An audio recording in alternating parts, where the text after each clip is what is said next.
Settle in, friend.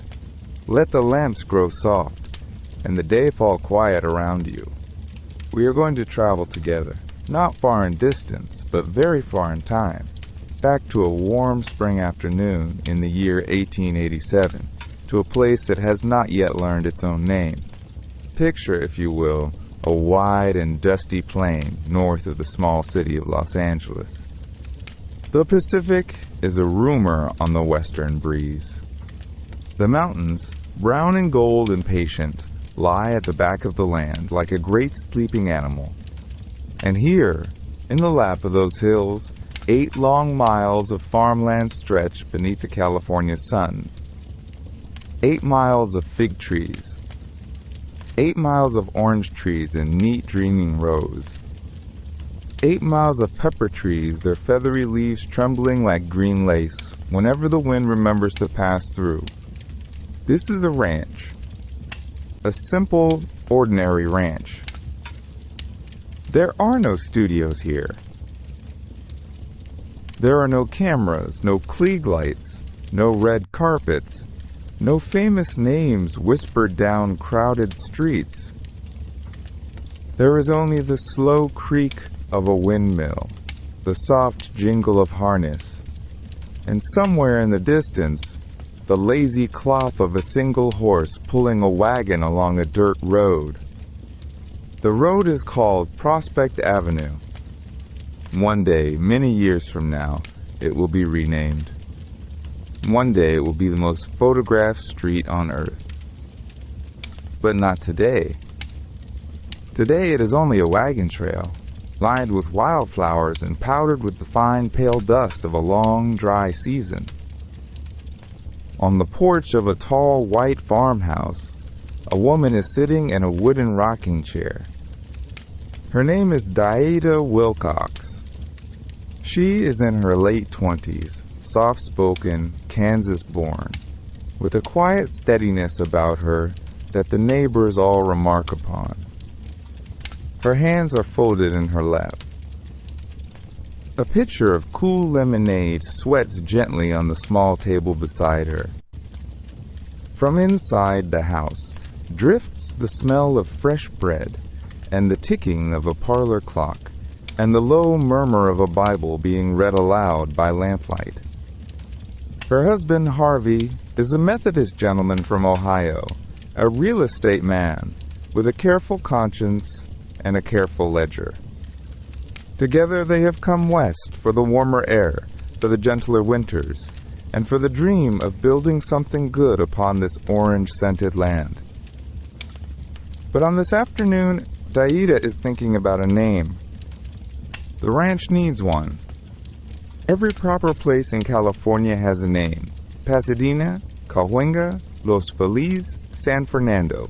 Names that roll off the tongue like prayers in old songs. It deserves better. It deserves something that sounds like home. She remembers, then, a train ride taken some months before. She remembers a kind woman she met in the dining car, a woman from somewhere back east who spoke fondly of her summer estate. The estate had a lovely name, a name made of 2 soft, leafy words. Daeida had liked the sound of it at once. Hollywood. It was the sort of word you could say slowly, like you were tasting honey. It carried in it the green hush of trees, the cool of shade on a hot day, the quiet of a place where nothing bad could ever happen. And so, on this warm spring afternoon, with the bees humming sleepily in the orange blossoms and the pepper tree leaves whispering above her head, Daeida Wilcox makes a small and gentle decision. She will give the ranch that name. She will call it Hollywood. Down the dusty road, the bell of the little wooden Methodist church begins to ring for evening service. It is a sweet, tinny sound, the kind of bell that doesn't demand anything of you, only invites. A few wagons creak slowly toward it. A few children, barefoot and brown from the sun, run laughing through the rows of fig trees. A farmer tips his straw hat to a neighbor. Somewhere, a dog barks once, then settles again into the warm dust. No one in this quiet valley has any idea what is coming. They cannot see, from this porch, the great theaters that will rise where the chaparral now burns gold in the afternoon light. They cannot hear the orchestras, the applause, the cameras whirring like patient insects. They cannot imagine the searchlights sweeping the sky, or the millions of faces all over the world that will, one day, lean toward this very valley as if toward a hearth, and listen and dream. For now there is only the porch, the lemonade, the bell, the orange trees, and a soft-spoken Kansas woman, rocking gently in the warm spring air, who has just whispered a name into the future. Hollywood. Hollywood. The name settles into the air like dust onto a windowsill, soft and certain, as if it has always belonged here. And for a long while, that is all it is. A name, a pretty word painted on a wooden gatepost at the edge of a fig orchard, a word stitched onto a tablecloth at the Wilcox kitchen table, a word folded into letters sent back east to family in Ohio and Kansas and upstate New York. Hollywood. Just a quiet ranch on a quiet road, 8 miles from anywhere that mattered. In those first years after the naming, the village grows the way a peach grows on a branch, slowly, sweetly, almost without anyone noticing. By 1890, there are perhaps a few hundred souls scattered across the foothills, most of them farmers who came west for the light and the long, mild winters. They plant orange groves in tidy rows that march all the way to the base of the mountains, and lemon trees and fat green avocados, and pepper trees whose feathery branches lean low over the dirt lanes and drop their tiny pink berries like a constant, gentle rain.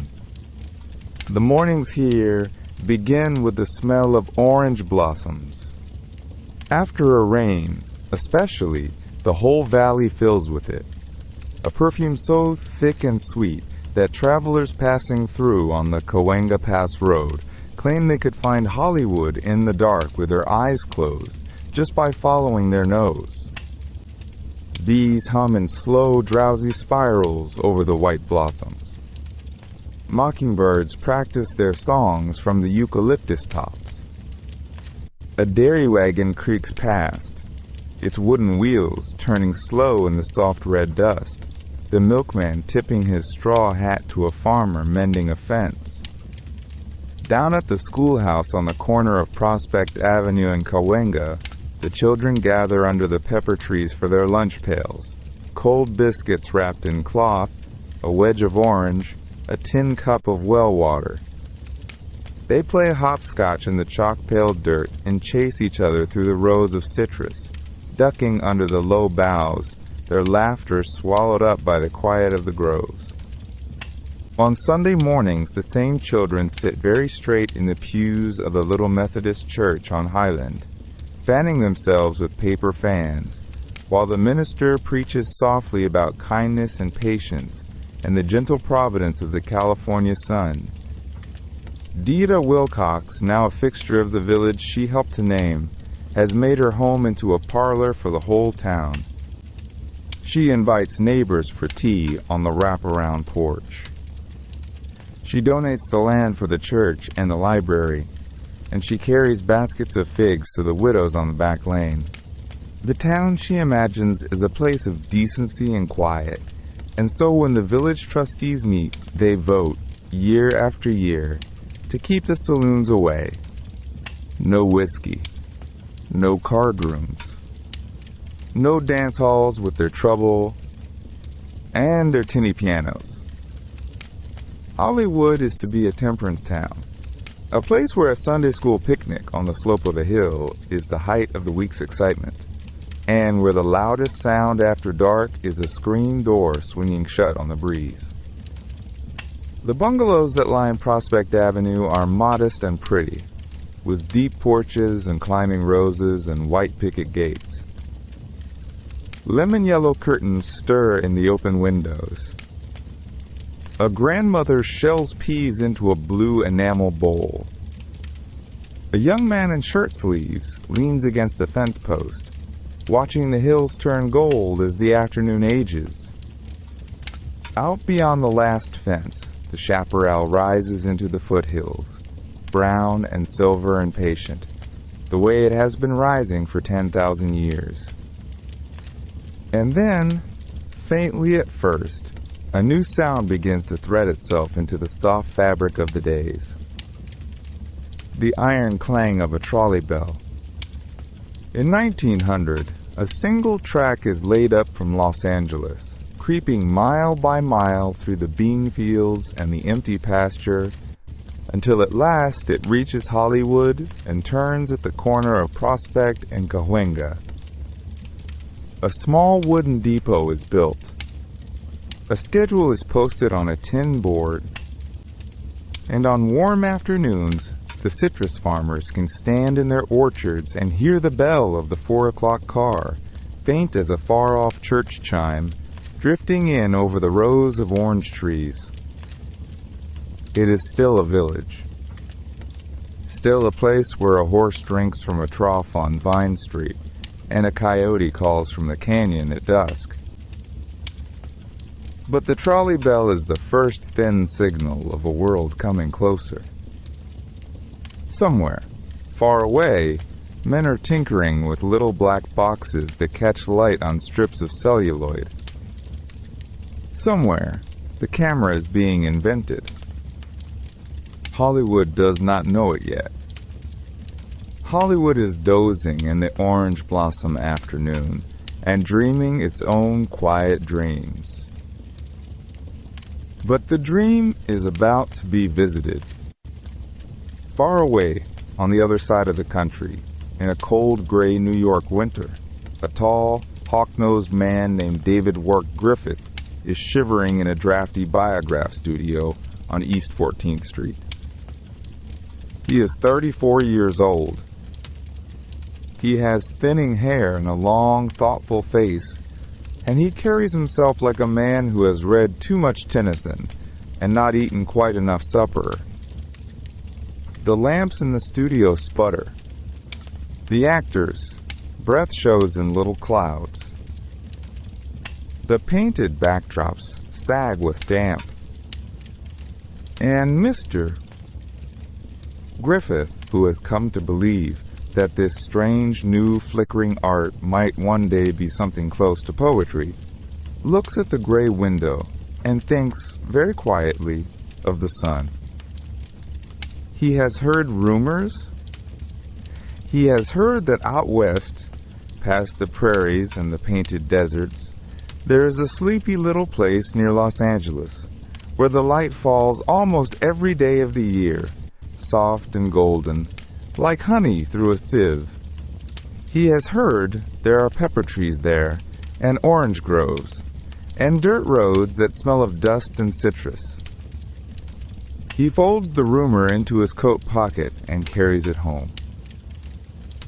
And so, in the first weeks of 1910, the biograph troupe boards a train. They cross a continent in their winter coats. They watch the snow thin and disappear. They see the mountains turn red, and then brown, and then green. And one cool, damp morning, they step off at the little station in Los Angeles, blinking like owls in the sudden mildness of the air. The town smells of wet eucalyptus and ocean salt. Somewhere a mockingbird is singing a song it has stolen from another bird. They hire carriages. They load up the heavy wooden cameras and the tripods and the trunks of costumes, bonnets and serapes and Spanish lace, and on a Sunday morning, under a soft, washed sky, they set out north along a winding dirt road that leads up into the low hills. This road is the Cahuenga Pass. It is muddy that morning, the way California mud is muddy, red and slow and clinging, smelling of sage and rain. The carriage wheels sigh through it. The horses pick their way carefully. On either side, the chaparral leans in, dripping. A jackrabbit watches the strangers go by with one bright, unbothered eye. And up ahead, where the pass dips down into a wide green valley, the town of Hollywood lies dreaming in its Sunday quiet, its little white church bells just beginning to ring. The troupe does not announce itself. It simply arrives. They unload on a stretch of the wide dirt main street, the road that one day will be called Hollywood Boulevard, but which is, for now, only a soft brown ribbon between pepper trees. The actors stretch their stiff backs. The cameraman, Mr. Bitzer, sets his great wooden box on its tripod, opens it like a jeweler opening a music box, and squints up at the sky. The sky obliges him. The clouds part. The light turns, slowly, to gold. A few children, still in their Sunday clothes, drift out from the porches of the bungalows. They have never seen anything quite like this. They have seen carriages, of course, and cattle, and the ice wagon, and the man who delivers eggs.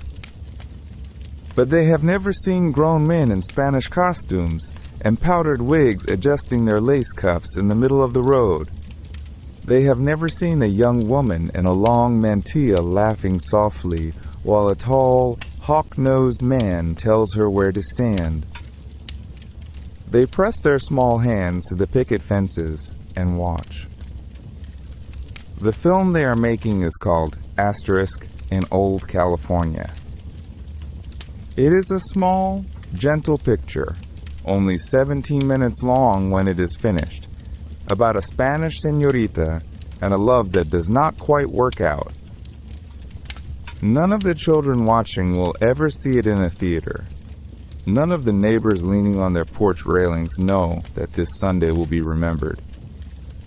They only know that it is warm, and that there is something pleasant about strangers, and that the dust in the road has been turned, just for an afternoon, into something that looks almost like a stage. Mr. Griffith calls action, very softly. The actors move. The camera turns. The orange blossoms drift down out of the trees in a slow, white snow.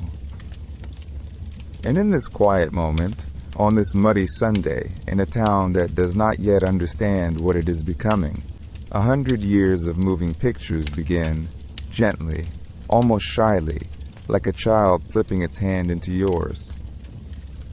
Hollywood does not notice. Hollywood is still dreaming. But the dream now has begun to move. By the autumn of 1911, the dream had crossed a continent. It came west on the Southern Pacific Railroad, packed into a single boxcar, cameras, tripods, painted flats, a bundle of cowboy hats, a few hand-cranked Pathé machines wrapped in canvas, and the men and women who knew how to use them.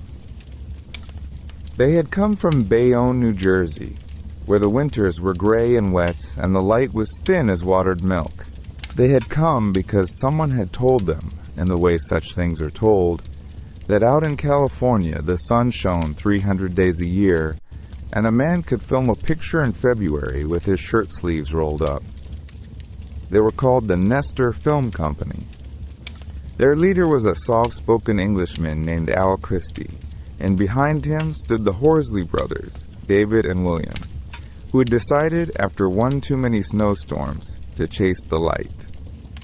They stepped off the train at the little Hollywood depot on a warm October afternoon.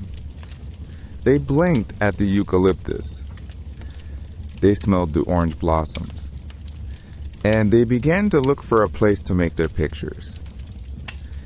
What they found was a roadhouse.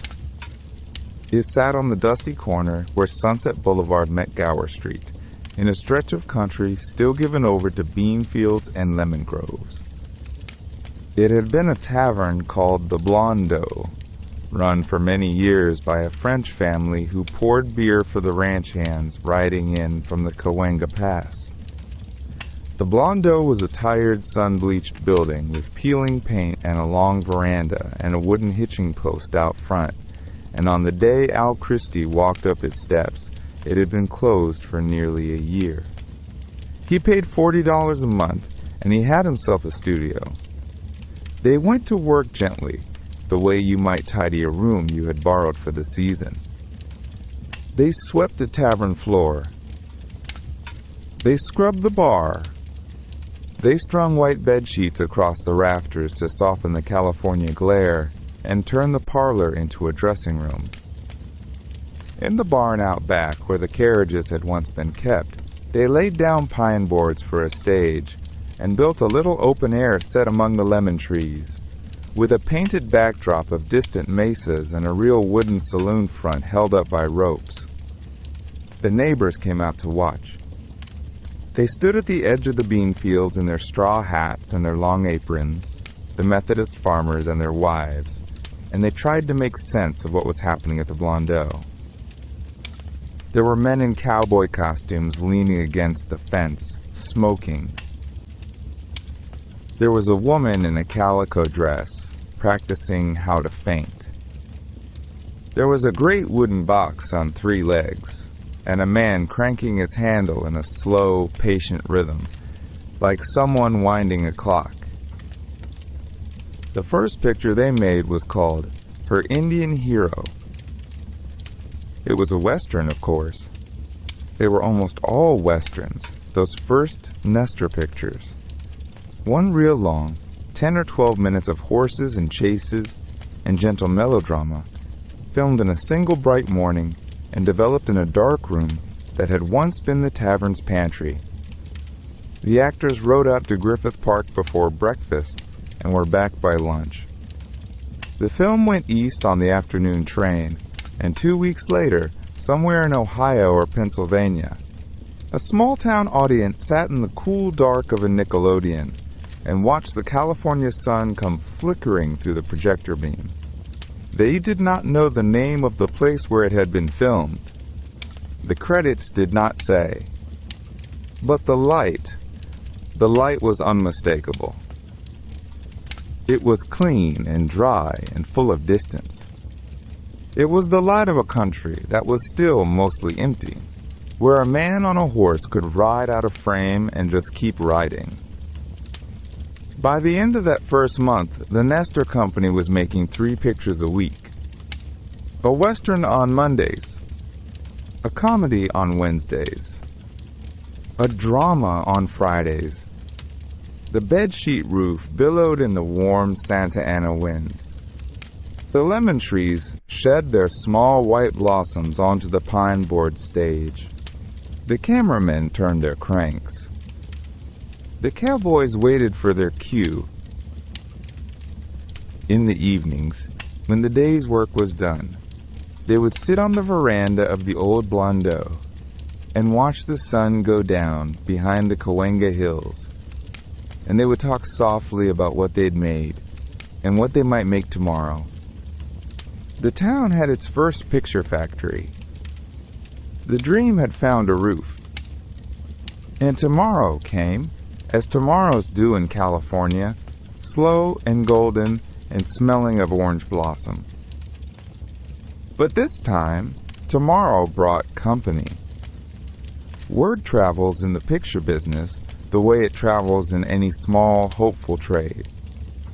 A man tells a man, who tells a brother, who tells a friend back east. By the spring after Nestor opened its doors, the trains rolling into the Southern Pacific Depot were carrying more than oranges and winter visitors.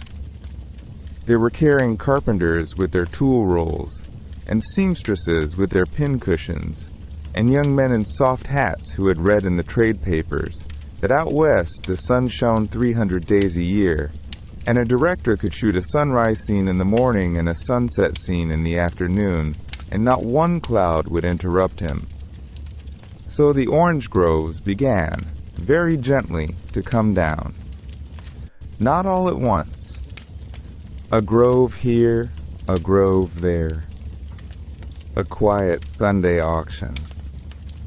A handshake under a pepper tree.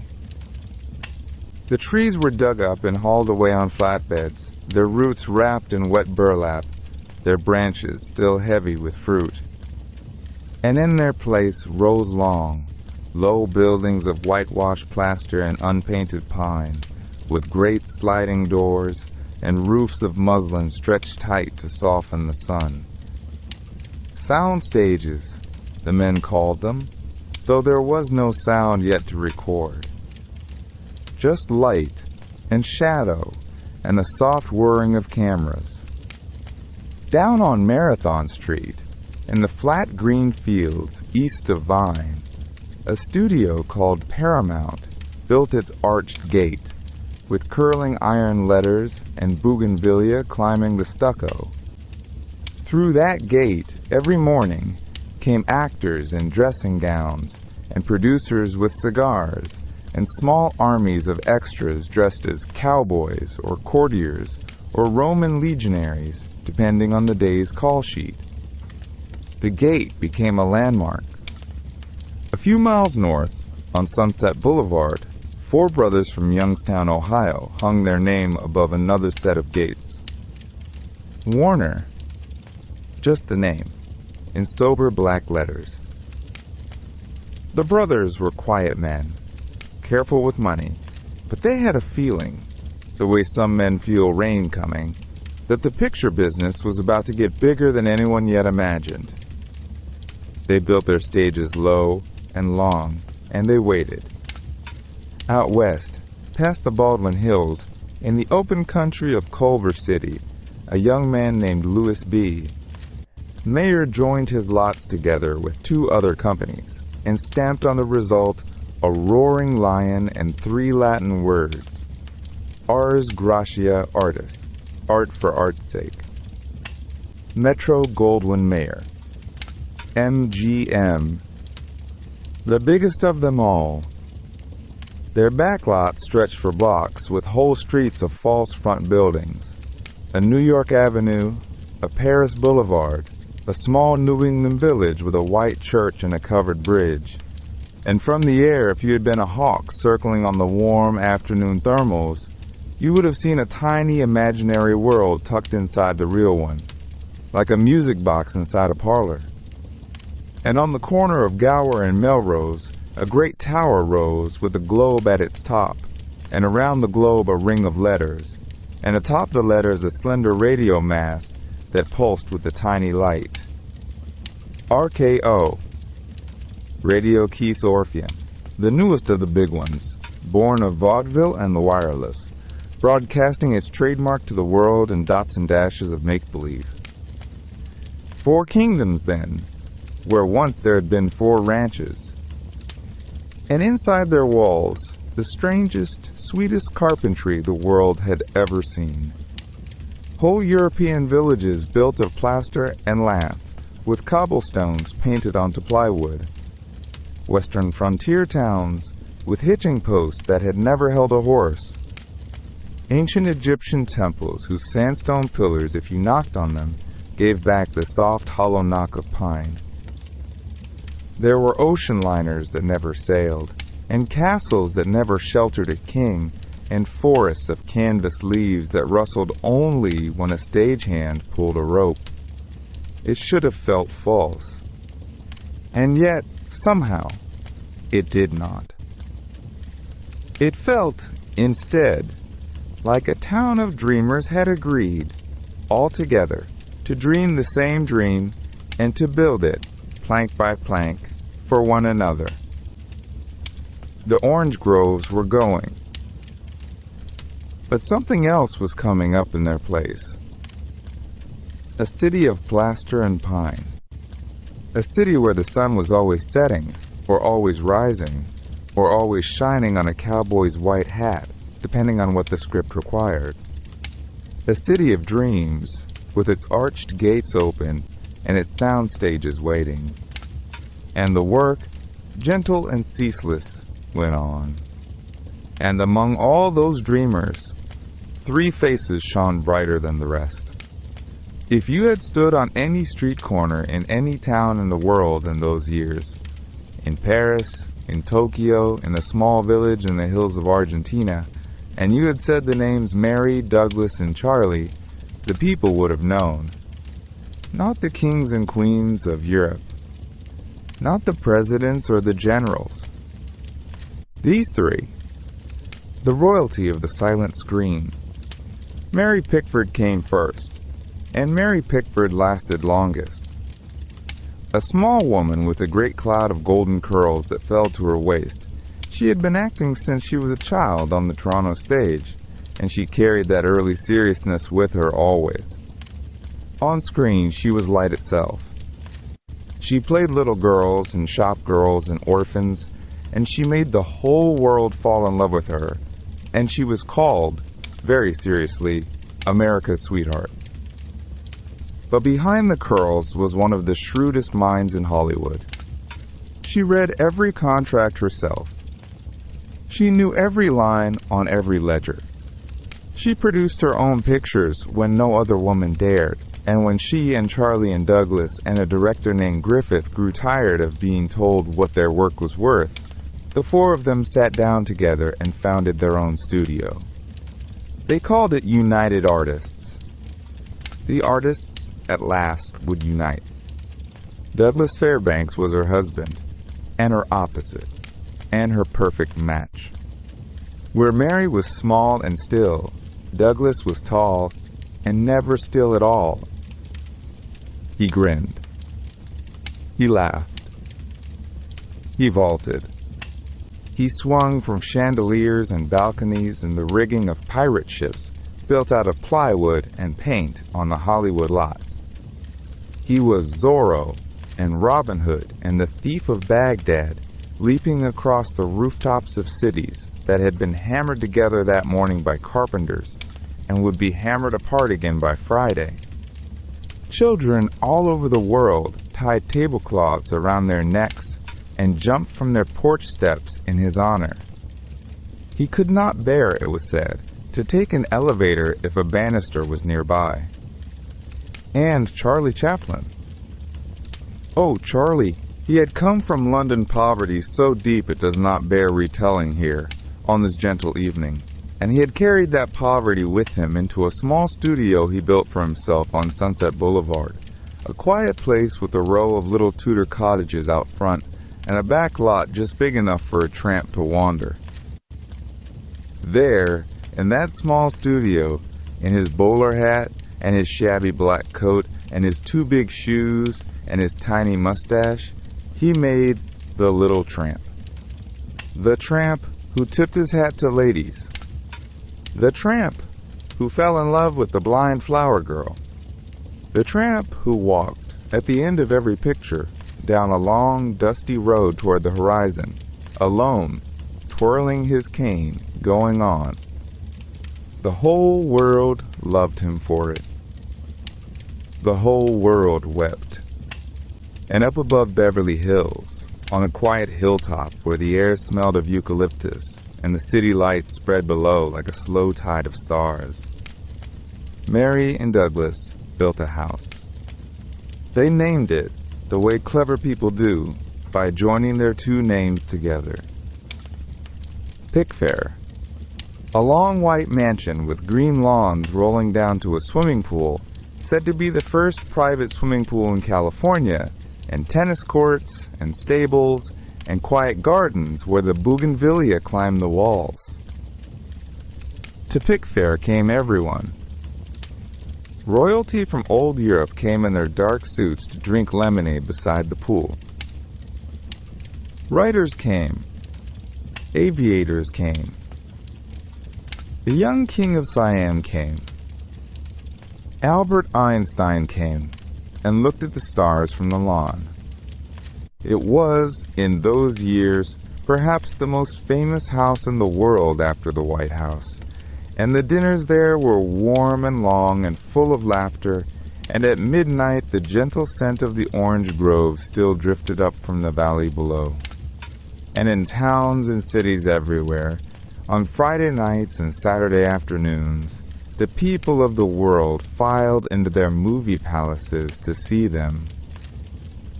The lights would dim. The piano player at the corner of the stage would settle his music on the rack and lift his hands. And there, in the warm dark, with only the soft hum of the projector overhead and the quiet breathing of strangers all around, the silver screen would glow to life, and Mary would smile, and Douglas would leap, and Charlie would tip his bowler hat. No one spoke. No one needed to. The whole hush of the theater was a kind of listening, a kind of love. And Hollywood, far away under its evening palms, kept gently making more. Now let us climb a little, away from the lit marquees and the soft applause, up into the dry summer hills where the city thins into sage and silver dust. It is 1923. The valley below is a quilt of orange groves and new bungalows, and the air smells of warm chaparral, of eucalyptus, of something faintly like honey baking in the sun. If you stand on the porch of a Beechwood Canyon cottage and look up, you will see them, small figures moving along the spine of the mountain, and a string of mules picking their slow, patient way through the brush. They are building a sign. Not a small sign. Not a shop sign or a gate sign, or a notice on a fence post. 13 letters, each one nearly 50 feet tall, each one wider than a small house made of telephone poles and sheet metal and pine planks, painted a brilliant, sun-bleached white.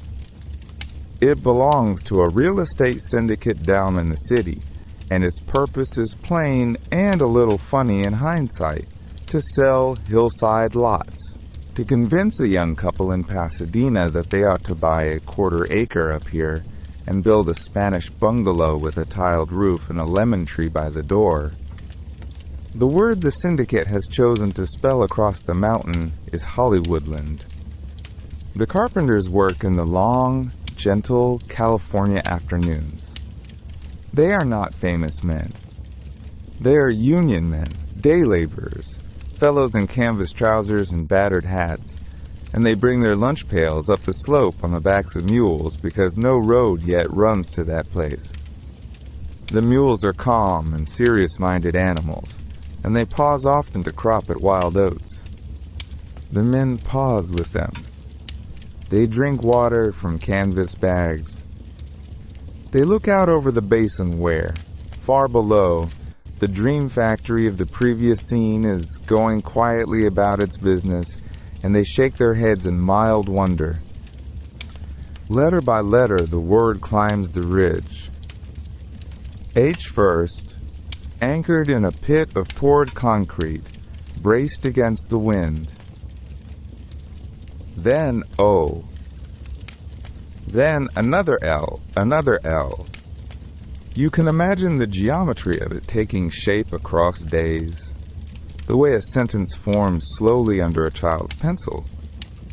The chaparral around the workmen smells of resin in the heat, and rattlesnakes drowse beneath the manzanita, and a red-tailed hawk turns slow circles overhead, watching the strange white shapes rise out of its mountain. When the last letter is finally hammered into place, that last D leaning ever so slightly toward the canyon, the men stand back. They smoke. They look at what they have made. It is, by any honest reckoning, a peculiar thing. Enormous. White as a wedding cake. A whole word laid like a ribbon across the wild brown hill. And then someone climbs up and screws in the bulbs, 4,000 of them. Maybe more. Round, white incandescent lamps spaced evenly along every letter, wired together by patient electricians who must have wondered, more than once, whether anyone really intended to flip the switch. But on a soft evening that summer, somebody does. Down at the substation, a hand pulls a lever, and high on the mountain, the word begins to bloom in pieces. Holly, then wood, then land, the syllables of it lighting up one after another, on and off, blinking out across the basin like a long, slow heartbeat made of light. People in their kitchens stop washing dishes to look. Children on porches point. Drivers on Sunset pull over and stand in the warm dusk with their hands in their pockets, watching the hill speak. It is gaudy. It is grand. It is also somehow tender. A giant electric whisper meant only to sell a few empty lots. Up close, of course, the sign keeps simpler company. Coyotes drift past its footings at night and lift their throats to the moon. Owls land on the crossbeams. Field mice make tidy nests in the wooden braces, and the wind off the Pacific sighs through the gaps in the planks like breath through a wooden flute. The men who built it have already gone home to their suppers. It was only ever supposed to stand for a year and a half. A temporary thing. A billboard that would come down once the lots were sold. But the hillside loved it. The city loved it. The world, slowly, would come to love it. And up there on the warm summer ridge, blinking its sleepy syllables into the dark, the sign settled in to wait. Patient as the mules, patient as the orange groves below. For all the years it did not yet know it would be asked to stay. While the sign kept its long, slow vigil above the canyon, down in the flatlands of the city, another small miracle was getting itself ready, quietly, the way miracles often do, with a string of light bulbs, a length of red carpet, and a warm breath of October air drifting in off the orchards. It was the 6th of October, 1927. The evening came down soft over Los Angeles, the kind of dusk that smells faintly of eucalyptus and gasoline and night-blooming jasmine all at once. Out on Broadway in New York, the Warners had built a new picture house, and the Warners in California, Harry, Albert, Sam, and Jack, 4 brothers from a long road of Nickelodeons, had pinned every dollar they had to a single fragile idea. Sound.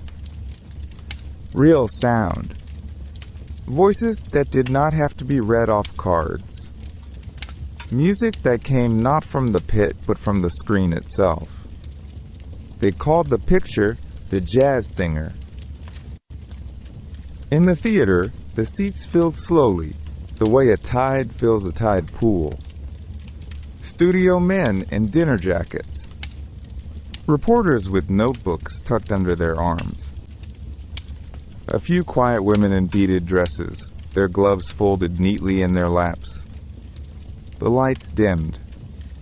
The curtain pulled back with its old familiar sigh. And for a little while the picture moved the way every picture had ever moved. Silent, lovely, lit by a piano somewhere out of sight. And then Al Jolson stepped to a piano on the screen and turned his face to the room and opened his mouth. "Wait a minute," he said. "Wait a minute." A small, electric hush passed through the theater, the kind of hush that has hands in it, the kind that touches the back of your neck.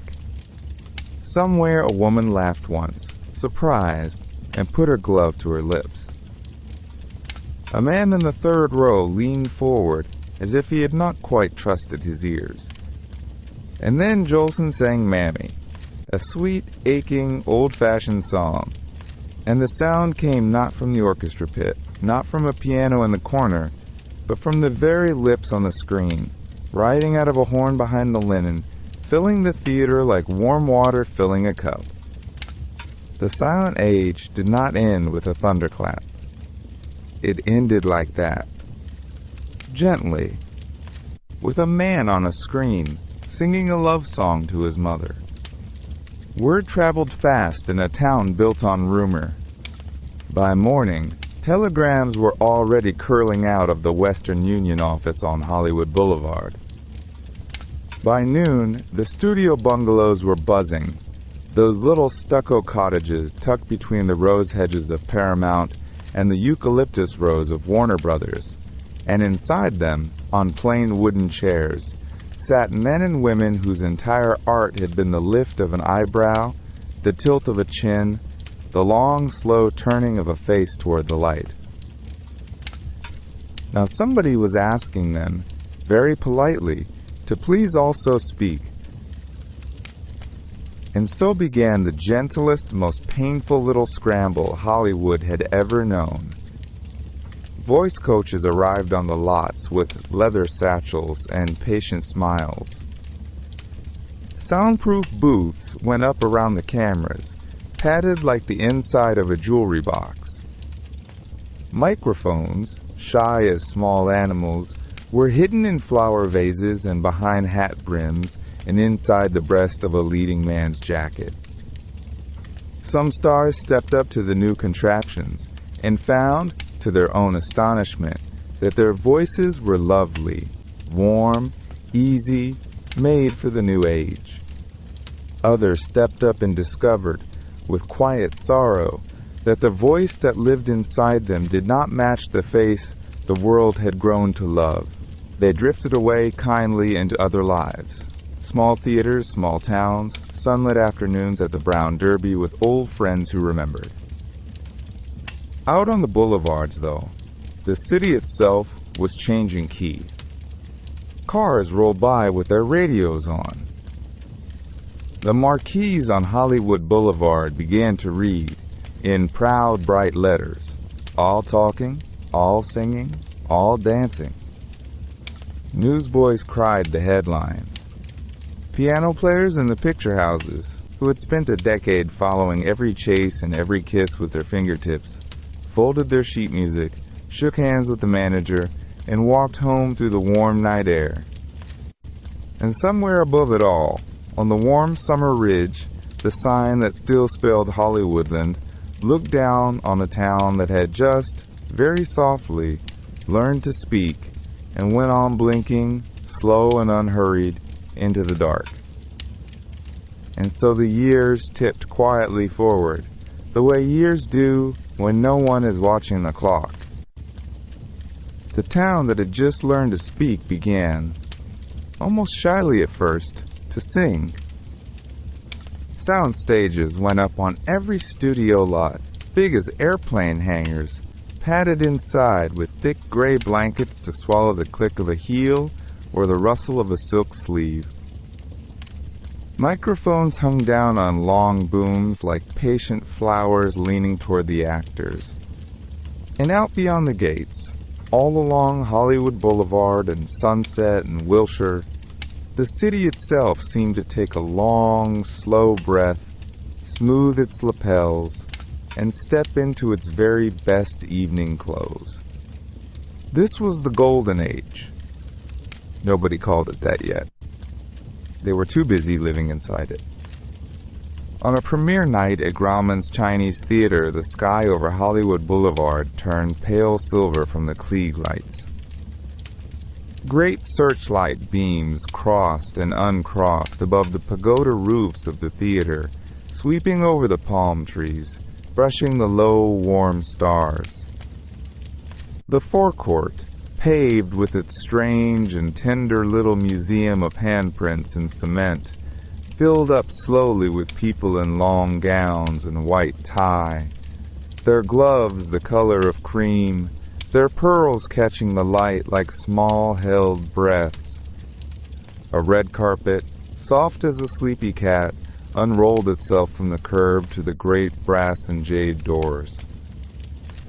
Limousines came purring along the boulevard one by one, polished to dark mirrors, and out of them stepped the faces everyone in the country already loved. Garbo in a hat that hid half her smile, Gable easy in his shoulders, Carol Lombard laughing at something only she had heard. Cameras popped in soft silver bursts, like fireflies in a summer field. Fans pressed gently against the velvet ropes, leaning toward the warmth of it all the way you might lean toward a fire. And inside the lobby, under those high lacquered ceilings painted with dragons and clouds, the air smelled of perfume and fresh popcorn, and the faint, friendly dust of a great theater breathing. By day, the same stars went, of all places, to lunch. Down on Wilshire Boulevard, half-shaped like an enormous brown hat tipped against the curb, sat the Brown Derby. Inside, the booths were soft brown leather, the lamps low and amber, and on every wall, framed in neat rows that climbed all the way to the ceiling, hung caricatures, hundreds of them, of every face that mattered in pictures. Studio executives murmured deals over Cobb salads and grapefruit halves. A young screenwriter scribbled on a napkin. A producer in a wide-shouldered suit waved across the room at a director he had known since the silence. Waiters in white jackets moved among them as quietly as cats, refilling iced tea, never hurrying. Outside, the California sun fell soft and yellow on the boulevard, and the world ticked along to the patient rhythm of cutlery and conversation. And then, when the sun finally set, and the desert air over Los Angeles cooled into something like silk, the long evenings began. A few miles away, at the Ambassador Hotel, a doorman in green livery opened the doors onto the Coconut Grove, and in stepped the soft glamour of an era. The ceiling of the grove was a painted nighttime jungle, fronds of palm leaning out from the walls, paper monkeys peeking from the trees, stars pricked into the velvety dark above. A great band played from the bandstand, brass warm as honey, the drums no louder than a heartbeat.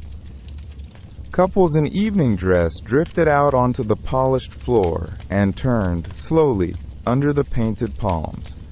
The women in bias-cut satin that flowed like water, the men in tailcoats, white shirt fronts catching the light. Bing Crosby crooned from somewhere across the years. Glasses chimed. Ice rang softly in a silver bucket. Somebody laughed, low, and did not stop. This is the Hollywood that the world remembers when it closes its eyes. The gardenia in the buttonhole, the cigarette holder, the long satin glove pulled to the elbow, the hush of a curtain rising. The radios across America carried it home. In farmhouse kitchens in Iowa, in apartments in Brooklyn, in shops in London and Sydney and Buenos Aires. Ordinary people listened and dreamed, and felt for a little while that the night air smelled like jasmine and orange blossom too. And up on the ridge, the old wooden sign still stood Hollywoodland, its bulbs blinking in their slow, unhurried way, watching over a town that had grown up gentle and famous and warmly, beautifully itself. But wood, like everything else, grows tired in the sun. By the late 1940s, the old Hollywoodland sign was leaning a little. The white paint had peeled back to silver. A windstorm had toppled the letter H, and a caretaker who once lived in a small shack behind the sign had long since moved on. The bulbs that used to blink at dusk were dark now, their sockets full of dust and small desert moths. The hillside still smelled of sage and warm stone, but the billboard above Beechwood Canyon looked, by daylight, like a tired old promise. So in 1949, the Hollywood Chamber of Commerce climbed up the slope with hammers and ropes and a careful, gentle plan. They did not tear the sign down. They simply trimmed it. 4 letters came away, L-A-N-D, quietly, one by one, carried back down the dirt path like worn-out shoes. What remained were the 9 tall letters everyone already whispered when they spoke of the place. Just Hollywood. No more, no less. The hillside seemed to settle a little, the way a sleeping dog settles when it finally finds the right spot. From down on the boulevards, people looked up that evening and saw, for the first time, the name we still see today, leaning into the chaparral as though it had always been there. The years that followed moved in a slow, golden rhythm. Sprinklers ticked over green lawns in the cool of the morning. Studio gates opened and closed and opened again. Trolley cars gave way to long-finned automobiles drifting down Sunset and Vine, their chrome catching the apricot light.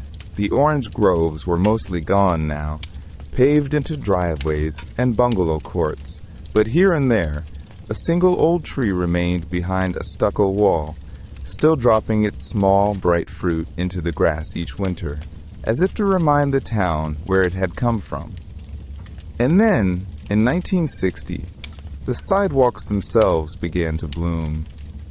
Workmen knelt along Hollywood Boulevard with trowels and buckets of warm pink terrazzo, smoothing it into stars. Each star had a brass border, soft as butter under the fingertips. Each one carried a name, a player from the silent days, a singer, a director, a radio voice. The first 8 stars were set quietly, with no fanfare, on a Tuesday morning. Pigeons watched from the awning of the Egyptian theater. A woman walking her dachshund stopped to read one and smiled, and walked on. Star by star, block by block, the Walk of Fame unfolded. Mary Pickford's name, Douglas Fairbanks, Charlie Chaplin. Names from Nestor's old Roadhouse at Sunset and Gower. Names from Daeida Wilcox's dinner parties. Names that had been whispered through Nickelodeon dark and shouted from balcony seats at Grauman's. They were all settled now into the same warm pink stone, where children would one day crouch to trace them with chalky fingers, and tourists would kneel for photographs, and the long shadows of palm trees would pass over them, hour by hour, like slow blue hands. At the corner of Hollywood and Highland, you could still hear the old town breathing if you listened.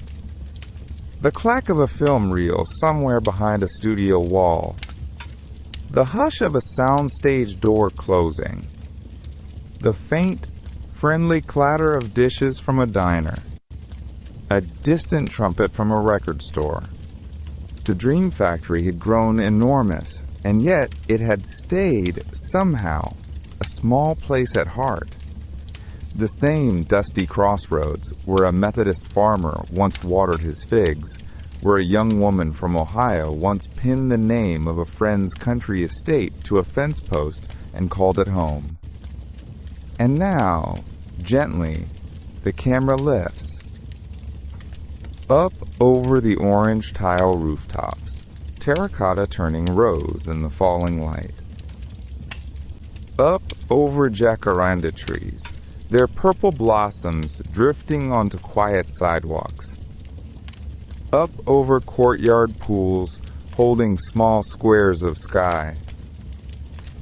Up over the old white sign on the hill, its 9 letters glowing the soft color of warm milk, and further up still, until you can see the whole basin laid out below, the lamps of Sunset Boulevard coming on one by one, the red tail lights threading through Cahuenga Pass, the Pacific itself a long band of pearl and pink along the western edge of everything.